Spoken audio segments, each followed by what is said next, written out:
ਅਸੀਂ ਸ਼ੁਰੂ ਕਰਦੇ ਹਾਂ ਸਾਡੇ ਉਚਾਰਨ ਵਾਲੇ ਸੈਕਸ਼ਨ ਤੋਂ ਤੇ ਆ ਹਨ ਸਾਡੇ ਅੱਜ ਦੇ ਤਿੰਨ ਵਰਡਸ ਜਿਹਨੂੰ ਲੋਕੀ ਬਹੁਤ ਗਲਤ ਉਚਾਰ ਦਿੰਦੇ ਹਨ। ਪਹਿਲਾ ਵਰਡ ਕੀ ਹੈ? ਆਪਾਂ ਸਰਦੀਆਂ ਦੇ ਵਿੱਚ ਪਾਉਂਦੇ ਹਾਂ, ਠੰਡ ਨਾ ਲੱਗ ਜਾਵੇ ਕਿਤੇ, ਇਹਨੂੰ ਅਸੀਂ ਆਮ ਤੌਰ ਤੇ ਕਹਿ ਦਿੰਦੇ ਹਾਂ ਜਰਸੀ। ਜਰਸੀ ਨਹੀਂ ਕਹਿਣਾ, ਇਹ ਹੁੰਦਾ ਹੈ ਜਰਸੀ।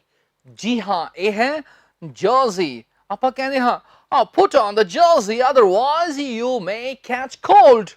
ਠੰਡ ਲੱਗ ਸਕਦੀ ਹੈ, ਜਰਸੀ ਪਾ ਲਾ। ਪੰਜਾਬੀ ਚ ਜਰਸੀ ਠੀਕ ਹੈ, but when it comes to English you are supposed to say jersey ਨਾ ਕਿ ਜਰਸੀ। ਤੁਸੀਂ ਕਹਿ ਕੇ ਦਿਖਾਓ ਹੁਣ ਕੀ ਹੈ? ਜਰਸੀ। ਜਰਸੀ। ਅੱਗੇ ਚੱਲਦੇ ਹਾਂ। CRECHE ਇਹਨੂੰ ਕੀ ਕਹੋਗੇ?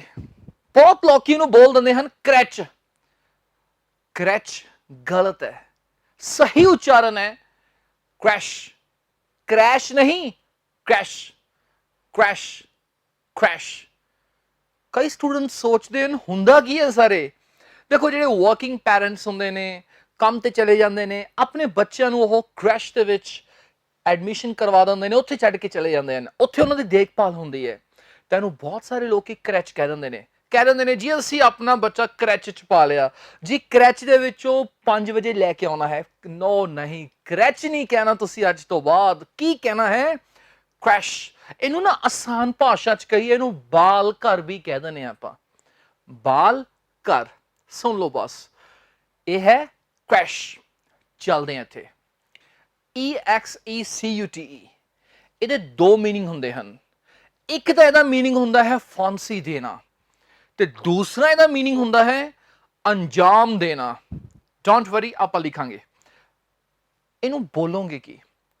ਬਹੁਤ ਵਾਰੀ ਮੈਂ ਸੁਣਿਆ ਹੈ ਲੋਕਾਂ ਨੂੰ ਬੋਲਦੇ ਹੋਏ ਐਗਜ਼ੀਕਿਊਟ। ਸਟੂਡੈਂਟਸ ਬੋਲਦੇ ਨੇ ਐਗਜ਼ੀਕਿਊਟ। ਰੋਂਗ। ਇਹਨੂੰ ਆਪਾਂ ਐਗਜ਼ੀਕਿਊਟ ਨਹੀਂ ਕਹਿਣਾ। ਕੀ ਕਹੀਏ ਫਿਰ? ਐਕਸੀਕਿਊਟ ਹੁੰਦਾ ਹੈ। ਇਹਦੇ ਵਿੱਚ ਆਸਾਨ ਤਰੀਕੇ ਨਾਲ ਕਵਾਂ ਤਾਂ ਕੱਕੇ ਦੀ ਆਵਾਜ਼ ਨਿਕਲਦੀ ਹੈ ਐਕਸੀਕਿਊਟ। ਠੀਕ ਹੈ, ਐਕਸੀਕਿਊਟ। ਮੈਂ ਫਿਰ ਬੋਲਦਾ ਹਾਂ ਐਕਸੀਕਿਊਟ, ਤੁਸੀਂ ਵੀ ਬੋਲੋ ਐਕਸੀਕਿਊਟ। Execute execute. ਆਓ ਹੁਣ ਲਿਖੀਏ ਇਹਦੇ ਬਾਰੇ ਆਪਾਂ। ਇਹ ਜਿਹੜਾ ਸ਼ਬਦ ਹੈ ਇਹਦੇ ਦੋ ਮੀਨਿੰਗ ਹਨ। ਪਹਿਲਾ ਦਾ ਮੀਨਿੰਗ ਹੈ ਫਾਂਸੀ ਦੇਣਾ। ਲਿਖੋ, ਫਾਂਸੀ ਦੇਣ ਦੀ ਇੰਗਲਿਸ਼ ਕੀ ਆ ਗਈ ਸਾਡੇ ਕੋਲੇ? ਐਕਸੀਕਿਊਟ। ਠੀਕ ਹੈ, ਹੈਂਗ ਤਾਂ ਤੁਹਾਨੂੰ ਪਤਾ ਹੀ ਹੈ, ਐਕਸੀਕਿਊਟ। ਜਿਵੇਂ ਕਿ ਆਪਾਂ ਇੱਕ ਸੈਂਟੈਂਸ ਬਣਾ ਕੇ ਦੇਖੀਏ, ਤੁਹਾਨੂੰ ਸਮਝ ਆਏਗਾ। ਆਪਾਂ ਕਹਿਣਾ ਵੇ he will not be executed। ਉਹਨੂੰ ਫਾਂਸੀ ਨਹੀਂ ਦਿੱਤੀ ਜਾਵੇਗੀ। ਉਹਨੂੰ ਨਹੀਂ ਫਾਂਸੀ ਦਿੱਤੀ ਜਾਵੇਗੀ। he will not be executed। ਸਮਝ ਆ ਗਿਆ? ਓਕੇ। ਇੱਕ ਇਹਦਾ ਮੀਨਿੰਗ ਹੋਰ ਹੁੰਦਾ ਹੈ, ਮੈਂ ਇਹਨੂੰ ਰਬ ਕਰ ਦਿੰਦਾ ਹਾਂ। ਇੱਕ ਇਹਦਾ ਮੀਨਿੰਗ ਹੋਰ ਹੁੰਦਾ ਹੈ ਸਟੂਡੈਂਟਸ, ਤੇ ਉਹ ਹੈ ਅੰਜਾਮ ਦੇਣਾ।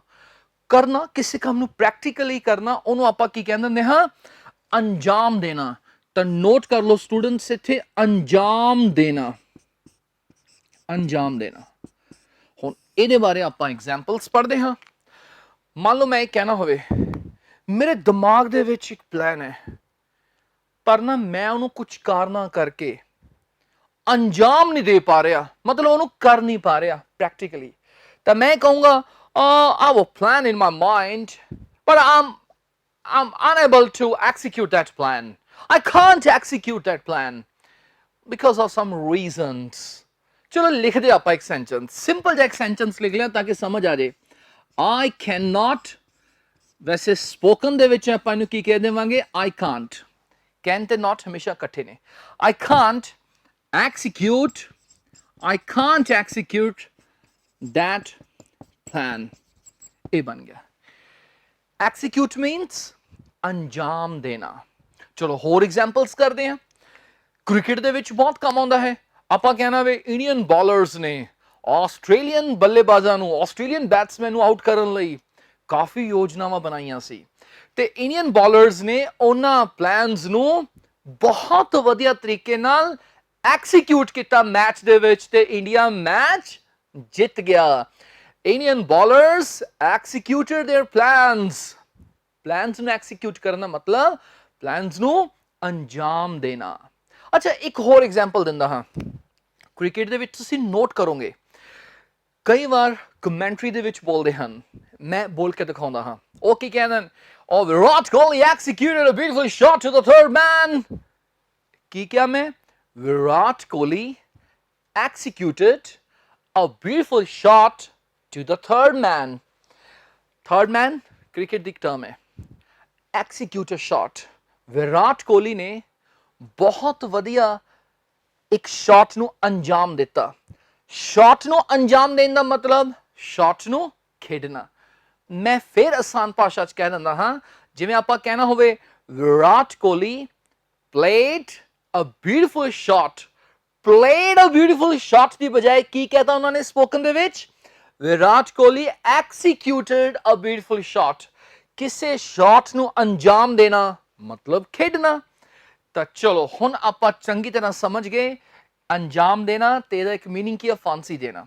ਪਰ ਇਹਨੂੰ ਬੋਲ ਕੇ ਦਿਖਾਓ ਕੀ ਹੈ ਇਹ ਐਕਸੀਕਿਊਟ ਤਾਂ ਸਟੂਡੈਂਟਸ ਇਹਦੇ ਨਾਲ ਰਿਲੇਟਡ ਆਪਾਂ ਇੱਕ ਚੀਜ਼ ਹੋਰ ਸਿੱਖਦੇ ਹਾਂ ਇਹ ਹੈ ਐਕਸੀਕਿਊਟ ਫਾਂਸੀ ਦੇਣਾ ਅੰਜਾਮ ਦੇਣਾ ਆਪਾਂ ਸਿੱਖ ਲਿਆ ਇਸੇ ਤੋਂ ਇੱਕ ਸ਼ਬਦ ਬਣਦਾ ਹੈ ਦੇਖਣ 'ਚ ਇਹ ਲੱਗਦਾ ਹੈ ਕਿ ਇਹ ਬਣ ਜਾਵੇਗਾ ਐਕਸੀਕਿਊਟਿਵ ਦੇਖਣ 'ਚ ਲੱਗਦਾ ਵੀ ਇਹ ਹੈ ਐਕਸੀਕਿਊਟ ਜੋ ਕਿ ਸਹੀ ਹੈ ਦੇਖਣ 'ਚ ਲੱਗਦਾ ਹੈ ਕੀ ਬਣ ਗਿਆ ਹੈ ਐਕਸੀਕਿਊਟਿਵ ਪਰ ਇਹ ਗਲਤ ਹੈ ਇਹਦਾ ਸਹੀ ਉਚਾਰਨ ਹੁੰਦਾ ਹੈ ਦੇਖੋ ਉਚਾਰਨ ਤਾਂ ਹੁਣ ਅੰਗਰੇਜ਼ਾਂ ਨੇ ਬਣਾਉਣਾ ਹੈ ਇਹਦਾ ਸਹੀ ਉਚਾਰਨ ਹੁੰਦਾ ਹੈ ਐਗਜ਼ੈਕਟਿਵ ਤੇ ਇਹਨੂੰ ਇਹ ਵੀ ਨਹੀਂ ਕਹਿਣਾ ਐਗਜ਼ੀਕਿਊਟਿਵ ਬਹੁਤ ਲੋਕੀ ਬਹੁਤ ਸਟੂਡੈਂਟਸ ਕਹਿੰਦੇ ਹਨ ਐਗਜ਼ੀਕਿਊਟਿਵ ਰੋਂਗ ਹਾਂ ਇਹਦੇ ਵਿੱਚ ਸਾਊਂਡ ਜ਼ਰੂਰ ਆਏਗੀ ਆਸਾਨ ਭਾਸ਼ਾ 'ਚ ਮੈਂ ਲਿਖ ਦਿੰਦਾ ਹਾਂ ਇੱਥੇ ਗੱਗੇ ਦੀ ਸਾਊਂਡ ਆਏਗੀ ਐਗਜ਼ੈਕਟਿਵ ਪਰ ਇਹਨੂੰ ਐਦਾਂ ਨਹੀਂ ਕਹਿਣਾ ਐਗਜ਼ੀਕਿਊਟਿਵ ਕਿਊਟਿਵ ਨਹੀਂ ਐਗਜ਼ੈਕਟਿਵ ਅੱਛਾ ਐਕਸੀਕਿਊਟ ਇੱਥੇ ਕੱਕੇ ਦੀ ਸਾਊਂਡ ਆਉਂਦੀ ਹੈ ਐਕਸੀਕਿਊਟ ਇਹਦਾ ਮਤਲਬ ਹੈ ਕਿਸੇ ਕੰਮ ਨੂੰ ਕਿਸੇ ਚੀਜ਼ ਨੂੰ ਕਰਨਾ ਅੰਜਾਮ ਦੇਣਾ ਪ੍ਰੈਕਟੀਕਲੀ ਕਰਨਾ ਇਹ ਤੋਂ ਕਿਹੜਾ ਵਰਡ ਬਣ ਗਿਆ ਐਗਜ਼ੈਕਟਿਵ ਇਹਨੂੰ ਪੰਜਾਬੀ ਦੇ ਵਿੱਚ ਕਈ ਵਾਰ ਆਪਾਂ ਇਹ ਕਹਿ ਦਿੰਦੇ ਹਾਂ ਕਾਰਜਕਾਰੀ ਮੰਨ ਲਓ ਆਪਾਂ ਕਹਿਣਾ ਹੋਵੇ ਉਹ ਕੰਪਨੀ ਦਾ ਕਾਰਜਕਾਰੀ ਪ੍ਰੈਜ਼ੀਡੈਂਟ ਹੈ ਹੀ is the executive president of the company he is the executive manager of the company ਜਿਹੜਾ ਸਾਰੇ ਕੰਮ ਸੰਭਾਲਦਾ ਕੰਮ ਕਰਦਾ ਕਾਰਜ ਕਰਦਾ ਉਹਨੂੰ ਆਪਾਂ ਕੀ ਕਹਾਂਗੇ ਐਗਜ਼ੈਕਟਿਵ ਚਲੋ ਆਪਾਂ ਉਚਾਰਨ ਕਰ ਰਹੇ ਹਾਂ ਤਾਂ ਮੈਂ ਫੇਰ ਦੱਸ ਦਿੰਦਾ ਹਾਂ ਇਹ ਹੈ ਐਕਸੀਕਿਊਟ ਤੇ ਇਹ ਹੈ ਐਗਜ਼ੈਕਟਿਵ ਸਟੂਡੈਂਟਸ ਹੁਣ ਆਪਾਂ ਕਰਦੇ ਹਾਂ ਕੁਝ ਵਰਡਸ ਜੋ ਤੁਹਾਡੀ ਸਪੋਕਨ ਇੰਗਲਿਸ਼ ਨੂੰ ਬਹੁਤ ਵਧੀਆ ਬਣਾ ਦੇਣਗੇ ਤੇ ਸਾਡਾ ਅੱਜ ਦਾ ਪਹਿਲਾ ਸ਼ਬਦ ਹੈ handy means ਕੀ ਹੁੰਦਾ ਹੈ ਤੁਹਾਡੇ ਦਿਮਾਗ 'ਚ ਕੀ ਹੁੰਦਾ ਹੈ handy word ਸੁਣਦੇ ਹੀ ਦੇਖੋ ਕਈ ਵਾਰ ਲੱਗਦਾ ਹੱਥ 'ਚ ਫੜਨ ਵਾਲੀ ਚੀਜ਼ handy okay it's okay ਆਪਾਂ ਕਹਿਣਾ ਹੋਵੇ oh this is a handy cam ਹੱਥ 'ਚ ਫੜਨ ਵਾਲਾ ਕੈਮਰਾ okay but handy ਦਾ ਇੱਕ ਮਤਲਬ ਹੋਰ ਹੁੰਦਾ ਹੈ ਤੇ ਉਹ ਹੁੰਦਾ ਹੈ ਫਾਇਦੇਮੰਦ useful ਤਾਂ ਲਿਖ ਲਓ ਇੱਥੇ ਸਟੂਡੈਂਟਸ handy ਦਾ ਮਤਲਬ useful ਵੀ ਹੁੰਦਾ ਹੈ useful ਸਪੋਕਨ ਦੇ ਵਿੱਚ ਅਸੀਂ ਬਹੁਤ ਯੂਜ਼ ਕਰਦੇ ਹਾਂ ਮੰਨ ਲਓ ਆਪਾਂ ਕਹਿਣਾ ਵੇ ਟੀਚਰ ਨੇ ਸਾਨੂੰ ਐਗਜ਼ਾਮ ਲਈ ਹੈਂਡੀ ਟਿਪਸ ਦਿੱਤੇ ਯੂਜ਼ਫੁਲ ਟਿਪਸ ਨੂੰ ਆਪਾਂ ਕੀ ਕਹਿ ਸਕਦੇ ਹਾਂ ਹੈਂਡੀ ਟਿਪਸ ਤਾਂ ਨੋਟ ਕਰ ਲਓ ਇੱਥੇ ਆਪਾਂ ਲਿਖ ਦਿੰਦੇ ਹਾਂ handy tips means useful tips teacher ਨੇ ਸਾਨੂੰ ਹੈਂਡੀ ਵੋਕੈਬ ਕਰਵਾਈ ਯੂਜ਼ਫੁਲ ਵੋਕੈਬ ਓਕੇ ਤਾਂ ਆਪਾਂ ਇਹ ਵੀ ਲਿਖ ਲੈਂਦੇ ਹਾਂ ਹੈਂਡੀ ਵੋਕੈਬਲਰੀ ਹੈਂਡੀ ਵੋਕੈਬ ਜਿਹੜੀ ਯੂਜ਼ਫੁਲ ਵੋਕੈਬ ਹੈ ਇਹ ਸਾਡੀ ਟੀਮ ਦਾ ਹੈਂਡੀ ਪਲੇਅਰ ਹੈ ਯੂਜ਼ਫੁਲ ਖਿਡਾਰੀ ਹੈ ਫਾਇਦੇਮੰਦ ਖਿਡਾਰੀ ਹੈ ਸਾਡੀ ਟੀਮ ਲਈ ਅੱਛਾ ਇੱਥੇ ਇੱਕ ਚੀਜ਼ ਹੋਰ ਆਪਾਂ ਸਿੱਖਦੇ ਹਾਂ ਸਟੂਡੈਂਟਸ ਹੈਂਡੀ ਤਾਂ ਆਪਾਂ ਨੇ ਸਿੱਖ ਲਿਆ ਲੇਕਿਨ ਇੱਕ ਐਕਸਪ੍ਰੈਸ਼ਨ ਹੈ ਜੋ ਬਹੁਤ ਕੰਮ ਆਉਂਦਾ ਹੈ ਤੇ ਉਹਦਾ ਨਾਮ ਹੈ ਐਕਸਪ੍ਰੈਸ਼ਨ ਹੈ ਕਮ ਇਨ ਹੈਂਡੀ ਨੋਟ ਕਰ ਲਓ ਸਟੂਡੈਂਟਸ ਕੀ ਹੈ ਇਹ ਕਮ ਇਨ ਹੈਂਡੀ ਇਹਦਾ ਮਤਲਬ ਹੈ ਫਾਇਦੇਮੰਦ ਹੋਣਾ ਫਾਇਦੇਮੰਦ ਹੋਣ ਦੀ ਇੰਗਲਿਸ਼ ਆਪਾਂ ਕਮ ਇਨ ਹੈਂਡੀ ਵੀ ਕਹਿ ਸਕਦੇ ਹਾਂ ਮੰਨ ਲਓ ਆਪਾਂ ਕਹਿਣਾ ਵੇ ਇਹ ਟਿਪਸ ਸਾਡੇ ਲਈ ਫਾਇਦੇਮੰਦ ਹੋਣਗੇ ਤੁਸੀਂ ਇੱਕ ਤਾਂ ਇੰਗਲਿਸ਼ ਯੂਜ਼ਫੁਲ ਦੇ ਨਾਲ ਬਣਾ ਸਕਦੇ ਹੋ oh these tips will be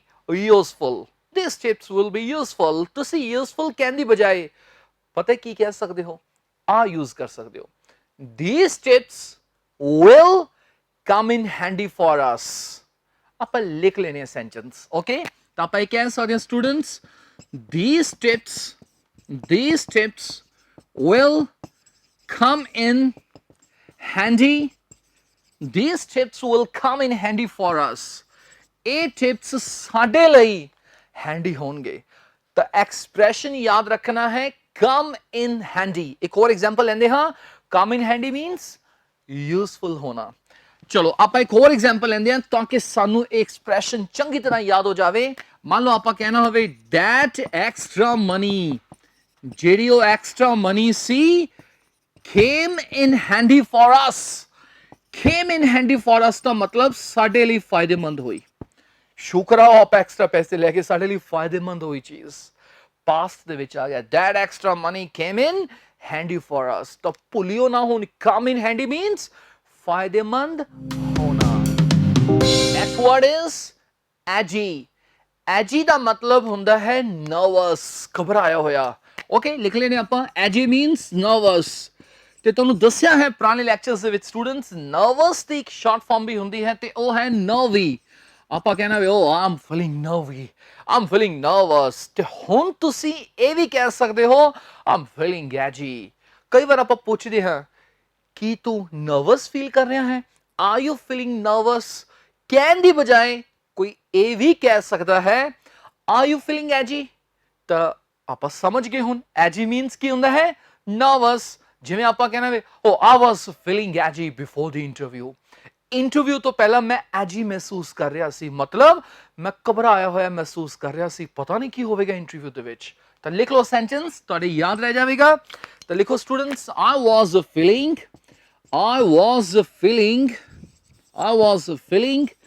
edgy in the interview। I was feeling edgy in the interview। मैं इंटरव्यू दे विच या इंटरव्यू तो पहला कुछ भी कह लो। I was feeling edgy before the interview, in the interview वगैरह वगैरह। तो मैं इंटरव्यू दे विच या इंटरव्यू तो पहला जो भी कहना चाहते हो एजी महसूस कर रहा सी। एजी मीन्स घबराया होया। Next word is cozy। ਆਪਾਂ ਆਮ ਕਹਿੰਦੇ oh this is a cozy room। cozy ਦਾ ਮਤਲਬ ਹੁੰਦਾ ਹੈ ਨਿੱਘਾ ਅਤੇ ਆਰਾਮਦਾਇਕ। ਇੰਗਲਿਸ਼ ਦੇ ਵਿੱਚ ਅਸੀਂ ਨੂੰ ਕਹਿ ਦਿੰਦੇ ਹਾਂ warm and comfortable।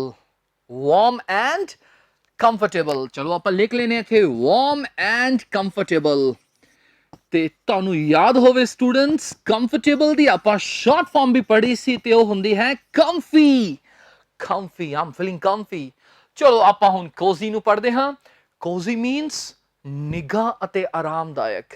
ਆਪਾਂ ਕਹਿਣਾ ਵੀ ਬੜਾ ਯਾਰ ਕੋਜ਼ੀ ਜਿਹਾ ਰੂਮ ਹੈ। ਕੋਜ਼ੀ ਰੂਮ ਮੀਨਸ ਨਿੱਘਾ ਤੇ ਆਰਾਮਦਾਇਕ ਜਿਹਾ ਰੂਮ ਹੈ, ਬੜਾ ਵਧੀਆ ਇਹ ਰੂਮ ਹੈ। ਤਾਂ ਆਪਾਂ ਇਹਦਾ ਸੈਂਟੈਂਸ ਵੀ ਲਿਖ ਲੈਂਦੇ ਹਾਂ। ਤਾਂ ਕੀ ਕਵਾਂਗੇ oh this is a cozy room। this is a cozy room means ਇਹ ਇੱਕ ਨਿੱਘਾ ਅਤੇ ਆਰਾਮਦਾਇਕ ਕਮਰਾ ਹੈ। cozy means ਨਿੱਘਾ ਤੇ ਆਰਾਮਦਾਇਕ। ਤਾਂ ਸਟੂਡੈਂਟਸ ਹੁਣ ਆਪਾਂ ਕਰ ਰਹੇ ਹਾਂ ਸਪੋਕਨ ਇੰਗਲਿਸ਼ ਦੇ ਕੁਝ ਸੈਂਟੈਂਸਸ। ਅਸੀਂ ਜਦੋਂ ਬੋਲਦੇ ਹਾਂ ਤਾਂ ਬਹੁਤ ਵਾਰੀ ਅਸੀਂ ਮਜਬੂਰੀ ਵਾਲੇ ਸੈਂਟੈਂਸਸ ਬੋਲਦੇ ਹਾਂ। ਜਿਵੇਂ ਕਿ ਇਹ ਸੈਂਟੈਂਸ ਹੈ ਮੈਨੂੰ ਹਰ ਰੋਜ਼ ਰਿਪੋਰਟ ਭੇਜਣੀ ਪੈਂਦੀ ਹੈ। ਮੈਂ ਭੇਜਦਾ ਨਹੀਂ, ਮੈਨੂੰ ਭੇਜਣੀ ਪੈਂਦੀ ਹੈ। ਮਜਬੂਰੀ ਸ਼ੋ ਹੋ ਰਹੀ ਹੈ ਇਹਦੇ ਵਿੱਚ। ਹਾਲਾਂਕਿ ਮਜਬੂਰੀ ਸ਼ਬਦ ਨਹੀਂ ਆਇਆ ਪਰ ਜਿਹੜਾ ਇਹ ਲਿਖਿਆ ਭੇਜਣੀ ਪੈਂਦੀ ਹੈ ਇਹ ਮਜਬੂਰੀ ਹੈ। ਤਾਂ ਸਪੋਕਨ ਇੰਗਲਿਸ਼ ਦੇ ਵਿੱਚ ਜਦੋਂ ਤੁਸੀਂ ਕੋਈ ਗੱਲ ਕਰਦੇ ਹੋ ਤਾਂ ਖਿਆਲ ਰੱਖਣਾ ਹੈ ਮਜਬੂਰੀ ਵਾਲੇ ਸੈਂਟੈਂਸਸ ਕਿੱਦਾਂ ਦੇ ਬਣਾਉਣੇ ਹਨ। ਜੇ ਮਜਬੂਰੀ ਪ੍ਰੈਜ਼ੈਂਟ ਦੇ ਵਿੱਚ ਹੈ ਜਿਵੇਂ ਕਿ ਇੱਥੇ ਹੈ ਮੈਨੂੰ ਹਰ ਰੋਜ਼ ਰਿਪੋਰਟ ਭੇਜਣੀ ਪੈਂਦੀ ਹੈ ਤਾਂ ਤੁਸੀਂ ਹੈਲਪਿੰਗ ਵਰਬ ਕੀ ਯੂਜ਼ ਕਰਨੀ ਹੈ ਸਟੂਡੈਂਟਸ ਨੋਟ ਕਰ ਲਓ has to have to। Note down students has to have to ਦਾ ਇਸਤੇਮਾਲ ਕਰਨਾ ਤੁਸੀਂ। has to have to show ਕਰਦੇ ਹਨ ਕਿਸੇ ਨੂੰ ਆ ਕੰਮ ਕਰਨਾ ਪੈਂਦਾ ਹੈ। ਚਲੋ ਬਣਾਈਏ ਸੈਂਟੈਂਸ ਮੈਨੂੰ ਹਰ ਰੋਜ਼ ਰਿਪੋਰਟ ਭੇਜਣੀ ਪੈਂਦੀ ਹੈ। ਆਓ ਆਪਾਂ ਲਿਖੀਏ I have to। I ਨਾਲ ਆਪਾਂ ਨੂੰ ਪਤਾ ਹੀ ਹੈ have to ਆਏਗਾ।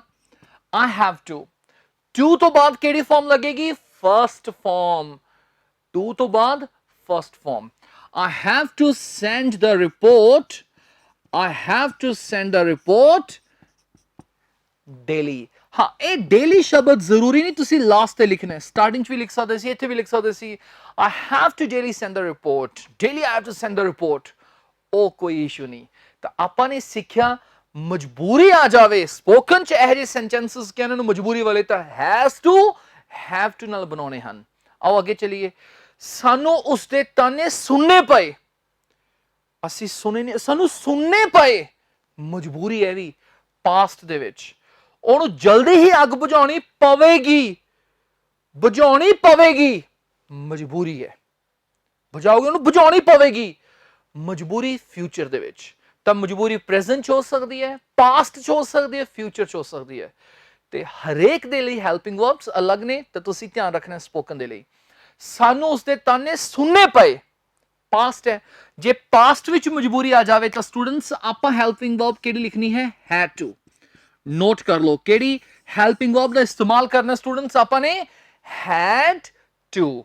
ਸਾਨੂੰ ਉਸਦੇ ਤਾਨੇ ਸੁਣਨੇ ਪਏ। ਆਓ ਬਣਾਈਏ ਇੰਗਲਿਸ਼। ਵੀ, ਸਾਨੂੰ ਦੀ ਇੰਗਲਿਸ਼ ਲਿਖਾਂਗੇ we had to। had to ਤੋਂ ਬਾਅਦ ਕਿਹੜੀ ਫਾਰਮ ਆਏਗੀ ਸਟੂਡੈਂਟਸ? First form. ਦੱਸਿਆ to ਤੋਂ ਬਾਅਦ we had to hear, ਅੱਗੇ his ਜਾਂ her ਕੁਛ ਲਿਖ ਲਓ, her। ਤਾਨਿਆਂ ਦੀ ਇੰਗਲਿਸ਼ ਇੱਥੇ ਮੈਂ ਤੁਹਾਨੂੰ 3 ਕਰਵਾ ਦੇਣਾ। ਚਲੋ ਸਾਡੀ ਵੋਕੈਬਲਰੀ ਇੰਪਰੂਵ ਹੋਏਗੀ ਇੱਥੇ। ਤਾਨਿਆਂ ਦੇ ਲਈ ਤੁਸੀਂ ਫਸਟ ਵਰਡ ਨੋਟ ਕਰ ਲਓ, ਟੌਂਟਸ, TAUNTS। ਆਪਾਂ ਆਪਣੀ ਪੰਜਾਬੀ ਚ ਵੀ ਕਹਿ ਦਿੰਦੇ ਆਪਾਂ ਬੜੇ ਟੌਂਟ ਕੱਸਦਾ ਉਹ। ਟੌਂਟ ਇੰਗਲਿਸ਼ ਦਾ ਵਰਡ ਹੈ। We had to hear her taunts। ਦੂਸਰਾ ਵਰਡ ਨੋਟ ਕਰ ਲਓ, ਜਾਈਬਸ, JIBES। ਇਹ ਜੇ ਪਾਈ ਹੈ, JIBES। ਇਹਦਾ ਮਤਲਬ ਵੀ ਅਸੀਂ ਲਗਭਗ ਉਹੀ ਕਹਿ ਦਿੰਦੇ ਹਾਂ। ਤੇ ਥਰਡ ਵਰਡ ਹੈ satires, SATIRES। satires ਦਾ ਮਤਲਬ ਵੀ ਤਾਨੇ ਮੇਨੇ ਕਹਿ ਦਿੰਦੇ ਆਪਾਂ। ਤਾਂ ਹੁਣ ਸੈਂਟੈਂਸ ਬੋਲ ਕੇ ਦਿਖਾਓ ਕੀ ਬਣ ਗਿਆ। We had to hear her taunts, jibes ਤੇ satires। ਹੁਣ ਆ ਜਾਓ ਫਿਊਚਰ ਦੇ ਵੱਲ। ਉਸ ਨੂੰ ਜਲਦੀ ਹੀ, ਇਹਨੂੰ ਆਪਾਂ ਰਬ ਕਰਦੇ ਨੇ, ਉਸ ਨੂੰ ਜਲਦੀ ਹੀ ਅੱਗ ਬੁਝਾਉਣੀ ਪਵੇਗੀ। ਪਵੇਗੀ, ਇਟਸ ਫਿਊਚਰ। ਇੰਗਲਿਸ਼ ਬੋਲਦੇ ਵਕਤ ਜੇ ਤੁਸੀਂ ਫਿਊਚਰ ਦੇ ਵਿੱਚ ਮਜਬੂਰੀ ਕਹਿਣੀ ਹੋਵੇ, ਆਪਾਂ ਆਮ ਕਹਿੰਦੇ ਤੈਨੂੰ ਜਾਣਾ ਪਏਗਾ, ਤੈਨੂੰ ਆਹ ਕੰਮ ਕਰਨਾ ਪਏਗਾ, ਤਾਂ ਤੁਸੀਂ ਕੀ ਕਰਨਾ ਹੈ? ਹੈਲਪਿੰਗ ਵਰਬ ਜਿਹੜੀ ਯੂਜ਼ ਕਰਨੀ ਹੈ ਉਹ ਹੈ ਸਟੂਡੈਂਟਸ will have to ਜਾਂ shall have to। ਇਹ ਮੈਂ ਬਹੁਤ ਵਾਰੀ ਕਿਹਾ ਹੈ, ਇਹਨੂੰ shall ਨਾ ਕਿਹਾ ਕਰੋ, ਇਹ ਹੈ shall। will have to, shall have to, will have to, shall have to। Okay, ਬਣਾਈਏ। ਉਸ ਨੂੰ ਜਲਦੀ ਹੀ ਅੱਗ ਬੁਝਾਉਣੀ ਪਵੇਗੀ। ਤਾਂ ਆਓ ਆਪਾਂ ਲਿਖੀਏ he will have to। he ਨਾਲ will ਲੱਗਦਾ ਹੈ, he will have to। ਅੱਗ ਬੁਝਾਉਣ ਦੇ ਲਈ ਕਾਫੀ ਵੋਕੈਬਲਰੀ ਹੈ ਸਾਡੇ ਕੋਲੇ। ਤਾਂ ਪਹਿਲਾ ਵਰਡ ਆਪਾਂ ਲਿਖ ਲਓ extinguish the fire। ਅੱਗ ਬੁਝਾਉਣ ਦੇ ਲਈ ਇਹ ਵਰਡ ਆ ਗਿਆ ਸਾਡੇ ਕੋਲੇ extinguish, EXTINGUISH। ਚਲੋ ਇੱਥੇ ਇੱਕ ਮੈਂ ਹੋਰ ਵਰਡ ਦੱਸਦਾ। extinguish ਤਾਂ ਸਾਨੂੰ ਸਮਝ ਆ ਹੀ ਗਿਆ ਸਟੂਡੈਂਟਸ, ਤੇ ਉਹ ਹੈ put out। put out, ਜੇ put ਦੇ ਨਾਲ ਆਪਾਂ out ਲਗਾ ਦਈਏ, put out the fire, ਤਾਂ ਇਹਦਾ ਮਤਲਬ ਵੀ ਹੁੰਦਾ ਹੈ ਅੱਗ ਬੁਝਾਉਣਾ। ਆਪਾਂ ਆਮ ਕਹਿੰਦੇ ਹੁੰਦੇ put out the fire, ਅੱਗ ਬੁਝਾ ਦਿਓ। ਜਲਦੀ ਹੀ ਦੀ ਇੰਗਲਿਸ਼ ਰਹਿ ਗਈ। ਇੱਥੇ ਆਪਾਂ ਲਿਖਦੇ ਨੇ soon, he will have to extinguish the fire soon। soon ਤੁਸੀਂ ਇਧਰ ਉਧਰ ਵੀ ਲਿਖ ਸਕਦੇ ਸੀ, he'll have to extinguish the fire soon। ਤੇ extinguish ਦੀ ਬਜਾਏ ਕੀ ਕਿਹਾ? put out the fire। ਤਾਂ ਚਲੋ ਸਟੂਡੈਂਟਸ ਕਰਦੇ ਹਾਂ ਆਪਾਂ ਕੁਝ ਪ੍ਰੈਕਟਿਸ। ਤੇ ਸਾਡਾ ਫਰਸਟ ਸੈਂਟੈਂਸ ਹੈ ਪ੍ਰੈਕਟਿਸ ਦੇ ਵਿੱਚ, ਸਰਕਾਰ ਨੂੰ ਸਖਤ ਕਾਨੂੰਨ ਬਣਾਉਣੇ ਪੈਣਗੇ। ਪੈਣਗੇ ਤੋਂ ਪਤਾ ਲੱਗਿਆ ਇਹ ਮਜਬੂਰੀ ਹੈ। ਤੇ ਤੁਸੀਂ ਦੱਸੋ ਮਜਬੂਰੀ ਕਿਹਦੇ ਵਿੱਚ ਹੈ? ਪ੍ਰੈਜ਼ੈਂਟ, ਪਾਸਟ ਚ ਕਿ ਫਿਊਚਰ ਚ? ਕਲੀਅਰ ਹੈ, ਫਿਊਚਰ ਦੇ ਵਿੱਚ। ਸਰਕਾਰ ਨੂੰ ਸਖਤ ਕਾਨੂੰਨ ਬਣਾਉਣੇ ਪੈਣਗੇ, ਫਿਊਚਰ। ਤਾਂ ਆਓ ਆਪਾਂ ਇਹਦੀ ਇੰਗਲਿਸ਼ ਲਿਖੀਏ ਗਵਰਨਮੈਂਟ। ਜੇ ਖਾਸ ਗਵਰਨਮੈਂਟ ਦੀ ਗੱਲ ਕਰ ਰਹੇ ਹਾਂ ਤਾਂ ਤੁਸੀਂ ਦ ਗਵਰਨਮੈਂਟ ਲਿਖ ਸਕਦੇ ਹੋ। ਗਵਰਨਮੈਂਟ will have to ਤੋਂ ਬਾਅਦ ਆਪਾਂ ਰੁਕ ਜਾਣੇ ਆ। ਬਣਾਉਣ ਦੀ ਜਦੋਂ ਇੰਗਲਿਸ਼ ਦੀ ਗੱਲ ਆਉਂਦੀ ਹੈ ਤਾਂ ਪਹਿਲਾ ਸ਼ਬਦ ਤੁਹਾਡੇ ਦਿਮਾਗ ਚ ਆਉਂਦਾ ਮੇਕ। ਸਹੀ ਹੈ, ਪਰ ਜਦੋਂ ਕਾਨੂੰਨ ਬਣਾਉਣੇ ਹੋਣ ਨਾ ਤਾਂ ਯਾਦ ਰੱਖੋ, ਅੱਛੀ ਸਪੋਕਨ ਇੰਗਲਿਸ਼ ਦੇ ਲਈ, ਅੱਛਾ ਬੋਲਣ ਦੇ ਲਈ ਤੁਸੀਂ ਮੇਕ ਦੀ ਬਜਾਏ ਇਹ ਦੋ ਸ਼ਬਦ ਸਿੱਖ ਸਕਦੇ ਹੋ ਤੇ ਆਪਣੀ ਸਪੋਕਨ ਇੰਗਲਿਸ਼ ਨੂੰ ਕਰ ਸਕਦੇ ਹੋ ਇੰਪਰੂਵ। ਉਹ ਹਨ enact, ENACT, ਤੇ ਦੂਸਰਾ ਵਰਡ ਹੈ legislate। legislate ਤੇ enact ਸਿਰਫ ਕਾਨੂੰਨ ਦੇ ਅੱਗੇ ਲੱਗਣਗੇ ਇਹ।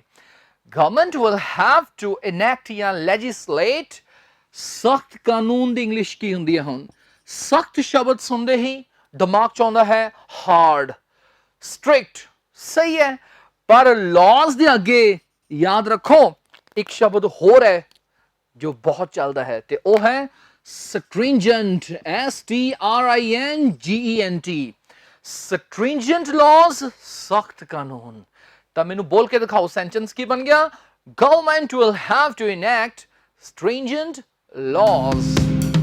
ਅਗਲਾ ਸੈਂਟੈਂਸ ਹੈ ਉਸ ਨੂੰ ਕੜਾਕੇਦਾਰ ਠੰਡ ਵਿੱਚ ਸਫ਼ਰ ਕਰਨਾ ਪੈਂਦਾ ਹੈ।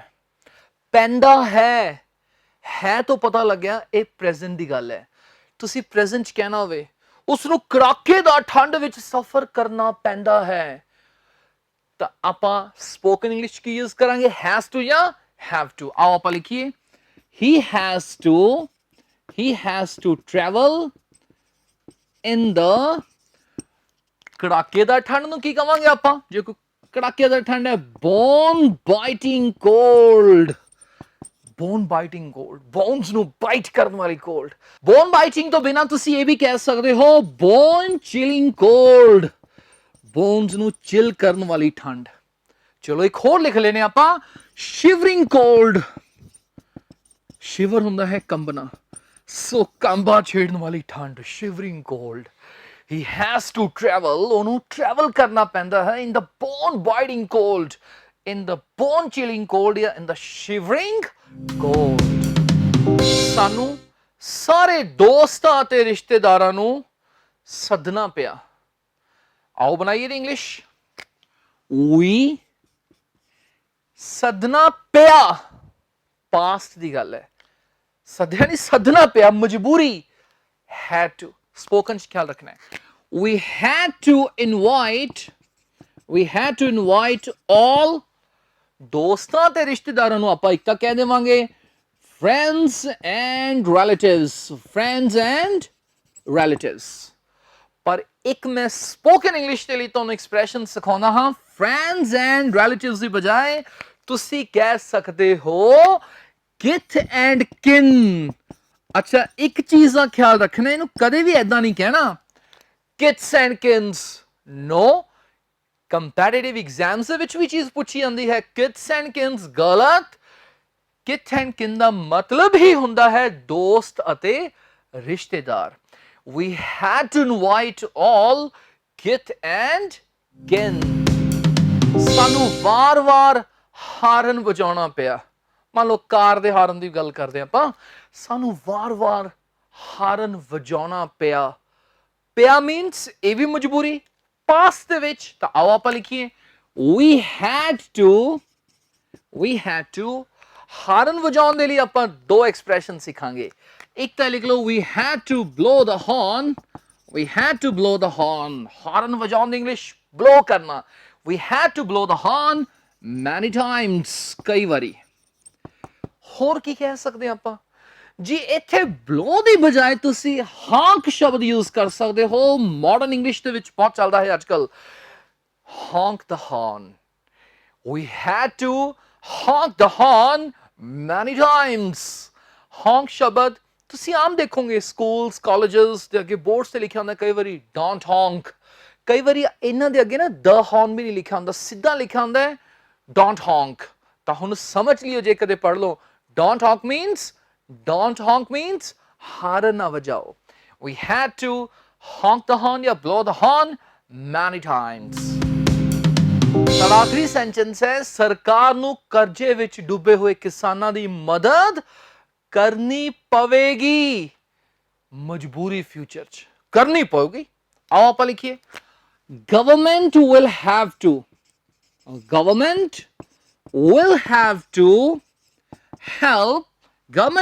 to help, ਸਰਕਾਰ ਨੂੰ ਮਦਦ ਕਰਨੀ ਪਏਗੀ। ਕਿਹਨਾਂ ਦੀ? ਕਰਜ਼ੇ ਵਿੱਚ ਡੁੱਬੇ ਹੋਏ ਕਿਸਾਨਾਂ ਦੀ। ਤਾਂ ਕਰਜ਼ੇ ਵਿੱਚ ਡੁੱਬੇ ਹੋਏ ਦੀ ਇੰਗਲਿਸ਼ ਆਪਾਂ ਸਿੱਖਾਂਗੇ, ਕਿਸਾਨਾਂ ਦੀ ਇੰਗਲਿਸ਼ ਤਾਂ ਸਾਨੂੰ ਆਉਂਦੀ ਹੈ ਫਾਰਮਰਸ। ਤਾਂ ਸਟੂਡੈਂਟਸ ਨੋਟ ਕਰ ਲਓ ਕਰਜ਼ੇ ਵਿੱਚ ਡੁੱਬੇ ਹੋਏ ਦੀ ਇੰਗਲਿਸ਼ ਆ ਗਈ ਇੱਕ ਤਾਂ debt ridden, ਇਹ ਨੋਟ ਕਰ ਲਓ ਬਸ ਤੁਸੀਂ debt ridden farmers। debt ਇਹਨੂੰ ਡੈਬਿਟ ਨਾ ਕਹਿ ਦਿਓ, ਬੀ ਸਾਇਲੈਂਟ ਹੈ। debt ਕਰਜ਼ਾ ਹੁੰਦਾ ਹੈ। debt ridden, RIDDEN, debt ridden farmers means ਕਰਜ਼ੇ ਵਿੱਚ ਡੁੱਬੇ ਹੋਏ ਕਿਸਾਨ। government will have to help debt ridden farmers। ਜੇ ਕੋਈ ਖਾਸ ਕਰਜ਼ੇ 'ਚ ਡੁੱਬੇ ਹੋਏ ਕਿਸਾਨ ਨੇ ਤਾਂ ਇੱਥੇ ਆਪਾਂ ਦ ਲਿਖ ਦੇਵਾਂਗੇ।